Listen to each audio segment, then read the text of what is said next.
Good morning बच्चों। तो हम लोग पढ़ने जा रहे हैं आज साइंस का चैप्टर 1 क्लास 10th। देखिए फर्स्ट वीडियो में हमने रासायनिक अपक्रिया क्या है, रासायनिक समीकरण क्या है और समीकरण को संतुलित करना सीख लिए थे। अब इस वीडियो में हम रासायनिक अपक्रिया के प्रकार पढ़ेंगे, उसके बाद संक्षारण क्या है और विकृत गंधिता क्या है। ये 2-3 पॉइंट है आपके, तो पढ़ेंगे। तो सबसे पहले बात करते हैं रासायनिक अपक्रिया के प्रकार। क्या? रासायनिक अपक्रिया के प्रकार। चलिए भाई, तो रासायनिक अपक्रिया आप में जो आपके चैप्टर में 5 प्रकार की अपक्रिया दी गई हैं वो हम देख लेते हैं। चलिए, वैसे मुख्यतः तो 4 प्रकार से बांटा गया है। चलो एक एक करके हम देख लेते हैं भाई। जैसे एक आपकी हो जाएगी क्या? संयोजन अपक्रिया। संयोजन अपक्रिया। दूसरी आपकी क्या हो जाएगी? वियोजन अपक्रिया। संयोजन अपक्रिया, वियोजन अपक्रिया। उसके बाद है आपका विस्थापन अपक्रिया। विस्थापन अपक्रिया। और चौथी है आपकी क्या? द्विविस्थापन अपक्रिया। द्विविस्थापन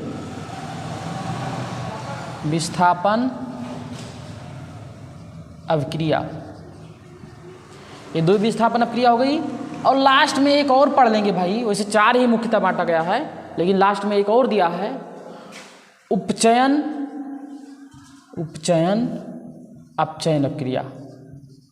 अपचयन अपक्रिया, या इसी को कहते हैं क्या? रेडॉक्स अपक्रिया। रेडॉक्स अपक्रिया। चलिए भाई देख लेते हैं ये है क्या। सबसे पहले बात करते हैं संयोजन अपक्रिया की। जैसे हमने कहा रासायनिक अपक्रिया के प्रकार ही पढ़ रहे हैं। अब मुख्यतः 5 प्रकार की आपकी रासायनिक अपक्रिया दी हुई है आपके सिलेबस में। तो सबसे पहले बात करते हैं क्या? संयोजन अपक्रिया। संयोजन का मतलब होता है जोड़ना, या इसे कहते हैं इंग्लिश में कॉम्बिनेशन रिएक्शन। जैसे मान लीजिए सबसे पहले संयोजन को देखते हैं भाई। हम कहें कि ये प्लस बी ये आपस में संयोजित हुए या जुड़े तो आपका उत्पाद बना क्या? सी। तो इसे संयोजन अपक्रिया कहते हैं। जैसे 2 पदार्थ हैं, दोनों आपस में जुड़कर एक ही पदार्थ का निर्माण करें तो उसे हम क्या कहेंगे? संयोजन अपक्रिया कहेंगे। चलिए एग्जाम्पल की बात करें। जैसे हमने कहा कार्बन ले लीजिए भाई, और क्या ले लीजिए? ऑक्सीजन ले लीजिए। तो आप कहोगे क्या बनेगा? Carbon dioxide CO2। तो देखिए हम कार्बन अलग से ले रहे हैं पदार्थ, ऑक्सीजन अलग से ले रहे हैं, और बन क्या रहा आपका? कार्बन डाइऑक्साइड पदार्थ। तो जब 2 या 2 से अधिक अभिकारक लिए जाएं और एकल उत्पाद का निर्माण करें, उत्पाद है ना, तो इसे क्या कहेंगे? संयोजन अपक्रिया। क्योंकि ये वाला अभिकारक होता है, ये वाला क्या होता है? उत्पाद। एक एग्जाम्पल और देखते हैं। जैसे आपका कहते हैं ना जल ही जीवन है भाई, तो जल ले लेते हैं H2 + O2 और ये बनता है H2O। देखिए हाइड्रोजन अलग से लिया, ऑक्सीजन लिया, और क्या बना आपका? जल बना। तो ये आपका क्या हो जाएगा? संयोजन अपक्रिया।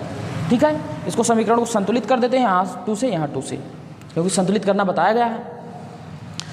तो ये संयोजन अपक्रिया थी भाई, यानी 2 या 2 से अधिक अभिकारक मिले और एकल उत्पाद का क्या करें? निर्माण करें, तो उसे संयोजन अपक्रिया कहते हैं। संयोजन का मतलब है जुड़ना। जैसे देखिए यहाँ जुड़ रहा है, एक उत्पाद बन रहा है, यहाँ जुड़ रहा है, एक उत्पाद बन रहा है, यहाँ भी जुड़ रहा है तो एक उत्पाद ही बन रहा है। तो इस संयोजन अपक्रिया तो स्पष्ट हो गई होगी। चलिए अब बात करते हैं वियोजन अपक्रिया की। देखिए वियोजन अपक्रिया क्या है भाई? इसी का उल्टा है। ठीक है, संयोजन अपक्रिया का उल्टा क्या कहलाएगा? वियोजन अपक्रिया। तो इसमें क्या होता है? जैसे हम कहें ये कोई आपका पदार्थ है और किस में बदल रहा है? B + C में। ये आपका कोई पदार्थ है, किस में बदल रहा है? B + C। यानी जब एकल अभिकारक 2 या 2 से अधिक उत्पाद का निर्माण करे, एकल अभिकारक एक ही तो है, और 2 या 2 से अधिक उत्पाद का निर्माण करे तब उसे हम कहेंगे वियोजन अपक्रिया। जैसे एक एग्जाम्पल ले लेते हैं भाई, H2O ही ले लेते हैं, H2O। तो H2O मिलकर क्या बनाएगा भाई, जैसे H2 प्लस O2, ठीक है। और ये विद्युत देंगे यहाँ तभी वियोजित होगा, तो विद्युत वियोजन इसे कह देते हैं। तो H2 प्लस O2 ये आपका बना, टूट गया ना, एक ही पदार्थ था और दो पदार्थों में टूट गया, तो इसे कहते हैं वियोजन अपक्रिया। अब देखिए वियोजन अपक्रिया भी 3 प्रकार से होती है, जैसे विद्युत के द्वारा वियोजन तो विद्युत वियोजन कहते हैं, और एक देख लेते हैं भाई, जैसे उष्मा, जैसे हमने कहा CaCO3 कैल्शियम कार्बोनेट को जब हम उष्मा देंगे यानी हीट करेंगे तो आपका क्या बनेगा, ये आपका बनेगा कैल्शियम ऑक्साइड CO प्लस आपका बन जाएगा भाई, देखिए कैल्शियम ऑक्साइड को जब भी हीट करेंगे तो आपका बनेगा CO कैल्शियम ऑक्साइड और प्लस CO2 कार्बन डाइऑक्साइड। तो यहाँ विद्युत के द्वारा वियोजन हुआ, यहाँ उष्मा के द्वारा वियोजन हुआ, ठीक है।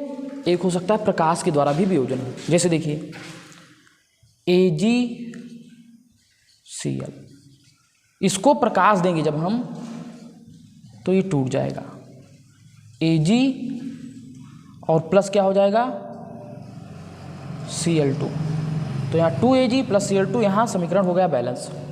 तो देखिए वियोजन अपक्रिया 3 प्रकार से होती है, विद्युत वियोजन, उष्मीय वियोजन और क्या प्रकाशीय वियोजन। तो ये हमने कहा विद्युत वियोजन, ये हमने कहा उष्मीय वियोजन, ये हमने कहा प्रकाशीय वियोजन। और जिन अभिक्रियाओं में वियोजन करने के लिए मुझे उष्मा की मात्रा देनी पड़े उन्हीं अभिक्रियाओं को क्या कहते हैं भाई, इधर देखो उष्मा शोषी अभिक्रिया, क्या उष्मा शोषी, इसको इधर रख देते हैं भाई, उष्मा शोषी अभिक्रिया, ठीक है। तो उष्मा शोषी अभिक्रिया का मतलब है उष्मा शोषित कर रहा है, यानी इन चीज़ों को हम तोड़ने के लिए उष्मा दे रहे हैं, यहाँ विद्युत के द्वारा दे रहे हैं, यहाँ उष्मा दे रहे हैं, यहाँ क्या प्रकाश दे रहे हैं। तो जिन अभिक्रियाओं में ऐसी वियोजन अभिक्रियाएं यानी जिनमें मुझे उष्मा देनी पड़े उसे उष्मा शोषी अभिक्रिया कहते हैं। तो ये हो गई भाई विद्युत वियोजन अभिक्रिया। चलिए ये आपको चीज़ समझ में आ गई होगी। यहाँ एक चीज़ हमने नहीं बताया, उष्मा क्षेपी अभिक्रिया।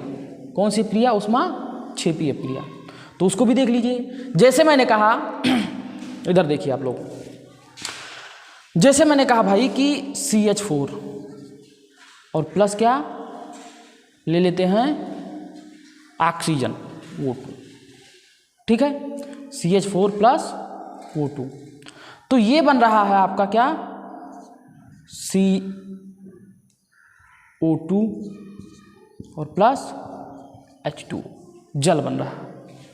तो ये आपकी जो अभिक्रिया हो जाएगी, इसमें मुझे उष्मा निकल रही, प्लस क्या निकलेगी उष्मा। तो इस प्रकार की अभिक्रियाएं को कहेंगे हम उष्मा क्या, उष्मा क्षेपी अभिक्रिया, यानी उष्मा इसमें से निकल रही है, तो इसे उष्मा क्षेपी और इसे उष्मा शोषी। तो ये दो अभिक्रिया वैसे दे गई हैं, एक्स्ट्रा दे दी गई हैं, तो इसको भी ध्यान रखिएगा। चलिए ये दो अभिक्रियाएं हो गई। चलिए तीसरी अभिक्रिया की हम बात करते हैं, विस्थापन अभिक्रिया। क्या भाई, विस्थापन अभिक्रिया। जैसे मान लीजिए A प्लस BC है, A प्लस BC, तो ये बन रहा है AB प्लस C। यानी देखिए भाई, ये है अलग, BC दोनों मित्र एक साथ थे, एक ही पदार्थ था, और ये ने क्या किया, B को अपने साथ मिला लिया, यानी इससे विस्थापित कर दिया C से, तो ये भी बना और C क्या हो गया, विस्थापित हो गया। तो इसे कहेंगे क्या, विस्थापन अभिक्रिया। जैसे देखिए Cu या जडियन ले लेते हैं, जडियन प्लस CuSO4, जिंक और कापर सल्फेट, कापर सल्फेट के विलयन में जिंक को डुबोएंगे तो ये बन जाता है जडियन SO4 और प्लस Cu। तो यहाँ ध्यान से देखिए Zn और CuSO4, तो ZnSO4 और प्लस क्या Cu बना। यहाँ CuSO4 था, Zn ने क्या किया, Cu को हटा के SO4 के साथ जुड़ गया तो विस्थापित कर दिया। तो इसीलिए कहते हैं इसे क्या, विस्थापन अपक्रिया। ये क्या है आपकी विस्थापन अपक्रिया। चलिए विस्थापन अपक्रिया तो आपको समझ में आ गई होगी, ठीक है। जैसे मान लीजिए आप हैं और ये दो अलग से मित्र हैं, आपने इसको मित्र को क्या किया, तोड़ दिया ना, और इससे मित्रता कर ली और ये हो गया अलग BC, तो इसी को कहते हैं भाई विस्थापन अपक्रिया। चलिए अब बात करते हैं द्विविस्थापन अपक्रिया की, ठीक है। अब हम बात करेंगे किसकी, द्विविस्थापन अपक्रिया की। तो द्विविस्थापन जैसे मैं कहूँ AB प्लस CD, अब इसने इसको विस्थापित कर दिया, इसने इसको, जैसे हमने कहा ये ने विस्थापित किया यहाँ से C को तो AC बन गया, और B ने फिर पुनः D को विस्थापित कर दिया तो BD बन गया, BD। यहाँ ध्यान से देखेंगे ये भी दोस्त थे, लेकिन ये ने क्या किया, CD की दोस्ती तोड़ करके C से दोस्ती कर ली, AC बन गया। तो भाई D ने कहा हम B से दोस्ती कर लेंगे, तुम्हारा भी तोड़ देंगे, तो BD बन गया, ठीक है। तो ये आपकी हो जाएगी द्विविस्थापन अपक्रिया। जैसे हम बात करें Na2SO4 सोडियम सल्फेट और बेरियम क्लोराइड BaCl2, तो ये आपका बनेगा क्या, Na2SO4 और BaCl2, तो ये हो जाएगा आपका BaSO4 बन जाएगा और NaCl अलग हो जाएगा, तो BaSO4 प्लस क्या NaCl, यहाँ 2 कर देते हैं, रिएक्शन बैलेंस्ड होगा। तो देखिए यहाँ से जो है आपका SO4 जो था Ba ने ले लिया, तो Na ने क्या ले लिया, Cl ले लिया, यानी इसने अगर इसको विस्थापित किया तो इसने इसको विस्थापित किया, तो इसे कहते हैं क्या, द्विविस्थापन अपक्रिया, द्विविस्थापन अपक्रिया। अब बात करते हैं भाई हम, आपको ये समझ में आ गया होगा। उसके बाद हम बात करते हैं उपचयन एवं अपचयन अपक्रिया। देखिए उपचयन एवं अपचयन, इसको समझ लेते हैं, इधर लिखते हैं भाई, इसको देते हैं मिटा, हाँ समझ में आ ही गया होगा। चलिए बचा आपका उपचयन एवं अपचयन अपक्रिया। तो उपचयन का मतलब होता है ऑक्सीजन का जुड़ना। हम उपचयन की बात करें, उपचयन ऑक्सीजन का जुड़ना, या फिर यही हो जाएगा हाइड्रोजन का निकलना, हाइड्रोजन का निकलना या फिर ऑक्सीजन का जुड़ना उपचयन कहलाता है। अपचयन की बात करें तो ये हो जाएगा ऑक्सीजन का निकलना और क्या, हाइड्रोजन का जुड़ना, ये हो जाएगा क्या, अपचयन, ठीक है। तो ये उपचयन, ये क्या, अपचयन। अब देखिए जैसे एग्जाम्पल की बात करें तो हमने कहा, जैसे देखिए भाई CuO प्लस क्या H2, या इसको इधर लिख देते हैं, इसको आप नोट कर लीजिएगा। उपचयन का मतलब होता है ऑक्सीजन का जुड़ना, हाइड्रोजन का निकलना। अपचयन का मतलब होता है ऑक्सीजन का निकलना, हाइड्रोजन का जुड़ना। ये इसके लिए हो जाएगा और ये इसके लिए हो जाएगा। इसको आप नोट कर लीजिए, उसके बाद बताते हैं भाई अपक्रिया। चलिए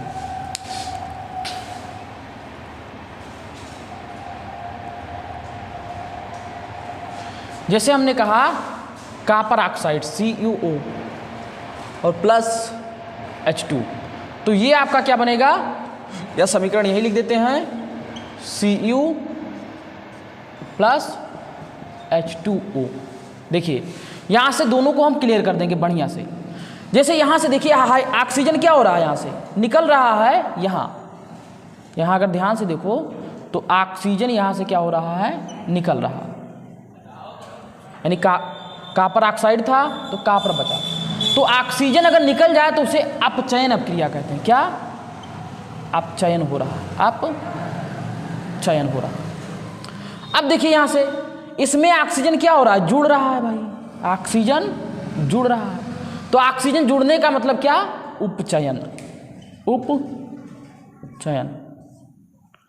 तो यहाँ देखिए अपचयन और उपचयन दोनों अभिक्रियाएं साथ साथ हो रही हैं। एग्जाम्पल यही आपका सही से सुटेबल रहेगा, इसको आप नोट कर लीजिएगा। तो उपचयन और अपचयन दोनों अभिक्रियाएं क्या हो रही हैं, साथ साथ हो रही हैं। तो ऐसी अभिक्रियाएं जिसमें उपचयन और अपचयन दोनों अभिक्रियाएं साथ साथ हों, रेडॉक्स अभिक्रिया कहते हैं। क्या, रेडॉक्स अभिक्रिया कहते हैं। तो ये अभिक्रियाएं तो आपको समझ में आ गई होंगी। अब इसके बाद हम बात करते हैं संक्षारण और विकृत गंधिता की, संक्षारण और विकृत गंधिता की। चलिए इसको मिटा देते भाई। तो बच्चों हमने रासायनिक अभिक्रिया के प्रकार पढ़ लिया था। देखिए आपको शर्ट चेंज नज़र आ रहा होगा, तो ये वीडियो हम दूसरे दिन बना रहे हैं। कल क्या हुआ था, कुछ टेक्निकल दिक्कत की वजह से ये मुझे वीडियो बंद करना पड़ा था, तो आज फिर से हम वीडियो बना रहे हैं। देखिए रासायनिक अभिक्रिया एवं समीकरण ये पढ़ रहे थे, इसमें हमने रासायनिक अभिक्रिया के प्रकार पढ़ लिया था। ठीक है, तो रासायनिक अभिक्रिया के प्रकार के बाद एक दो टॉपिक्स हैं आपका, एक है संक्षारण, संक्षारण, और एक है आपका क्या, विकृत गंधिता, विकृत गंधिता। ये दो टॉपिक बचे हुए हैं। तो ये दो टॉपिक कंप्लीट होने के बाद हमारा चैप्टर क्या हो जाएगा, कंप्लीट हो जाएगा। देखिए संक्षारण क्या होता है, पहले संक्षारण जानते हैं। इसमें यदि कोई धातु ले भाई, ठीक है, और धातु जो है ऑक्सीजन से, या नमी जो होती है आर्द्रता से, या फिर अम्ल से, यानी धातु किससे क्रिया करे भाई, ऑक्सीजन से। ठीक है, ऑक्सीजन आपके वायुमंडल में उपस्थित होता है, या नमी भी उपस्थित होती तब भी उसमें ऑक्सीजन होता है, या आप कह सकते हैं अम्ल वगैरह से। अगर इन सबसे मिल जाती है धातु, तो धातु की जो ऊपरी परत है वो क्षय होने लगती है। जैसे आपने कहा है धातु में जंग लग जाती है, तो धातु क्या होती है, खराब हो जाती है, ऊपरी परत। तो जंग लगने का मतलब है ऑक्सीजन से वो क्या हो जाती है, क्रिया कर लेती है। ठीक है, तो जब धातुएं ऑक्सीजन, नमी या अम्ल से क्रिया करके उसकी ऊपरी परत क्या हो जाती है, धातुओं की खराब हो जाती है, तो उसे हम कहते हैं संक्षारण। ठीक है, यानी हम कह सकते हैं जब धातु ऑक्सीजन, नमी अथवा अम्ल से क्रिया करके अपनी ऊपरी परत खराब कर लेती है, बर्बाद कर लेती है, तो उसी को कहते हैं भाई हम संक्षारण। ठीक है, संक्षारण समझ में आएगा होगा। जैसे हम कहें जंग लगना, जैसे अगर बात करें तो जंग का लगना है, लोहे पर जंग लगना। या आपने देखा होगा चांदी वगैरह के जो आभूषण होते हैं, काली परत जम जाती है, यानी चांदी पर काली परत का जमना, काली परत का जमना। तो ये सब आपके उदाहरण किसके हैं भाई, संक्षारण के, जंग लगना, चांदी पर काली परत। क्योंकि ये सब क्या आपकी धातु है, तो चांदी भी आपकी धातु है, यहाँ लोहा वो भी धातु है। तो जब धातुएं ऑक्सीजन से क्रिया करती हैं तो उनकी ऊपरी परत क्या हो जाती है, खराब हो जाती है, उसी को संक्षारण कहते हैं। चलिए ये हो गया। संक्षारण को रोकने के कुछ उपाय भी है, देख लेते हैं भाई। यानी उपाय, संक्षारण को रोकने के उपाय, उपाय क्या है। जैसे मान लीजिए हमने कहा भाई लोहे में जंग लगती है, जैसे आपने दरवाज़ा घर में लगाया लोहे का, तो आप कहते हो इसको पेंट कर दीजिए। तो देखो हम पेंट करके, या फिर क्या करें, पेंट ना करें तो कोई दूसरी धातु जैसे जिंक वगैरह होती है उसके ऊपर क्या करें, लेप कर दें। तो लेपन विधि से, वैद्युत लेपन विधि जिसे कहते हैं, ठीक है, उससे भी हम क्या कर सकते हैं भाई, धातुओं को संरक्षित कर सकते हैं, क्योंकि उसमें अगर जंग वगैरह नहीं लगती है। चलिए लेपन विधि से, या देखिए तेल, ग्रीस, ये सब लगा के हम क्या कर सकते हैं, धातुओं को सुरक्षित रख सकते हैं। तो वही कहा गया भाई, धातु ऑक्सीजन से ना क्रिया करे, इसलिए उसमें पेंट वगैरह हम कर देते हैं। ठीक है, तो ये आपका हो जाएगा संक्षारण को रोकने के उपाय। अब हम बात करते हैं विकृत गंधिता। क्या, विकृत गंधिता। देखिए इसमें हमने धातु लिया था, क्या लिया था, धातु, और इसमें हम लेंगे भाई खाद्य सामग्री, खाद्य सामग्री। तो खाद्य सामग्री यानी खाने वाली जो चीजें हैं। तो खाद्य सामग्री यदि ऑक्सीजन से क्रिया करेगी,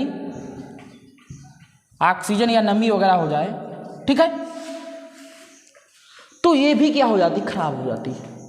खाद्य सामग्री में दुर्गंध आने लगती है, या उसका स्वाद और उसकी जो खुशबू है दोनों क्या हो जाती है, चेंज हो जाती है। गंध और स्वाद क्या हो जाता है, चेंज हो जाता है। तो गंध और स्वाद चेंज होने के कारण वो चीज़ खराब हो जाती है, हम कहते हैं खराब हो गई, सड़ गई।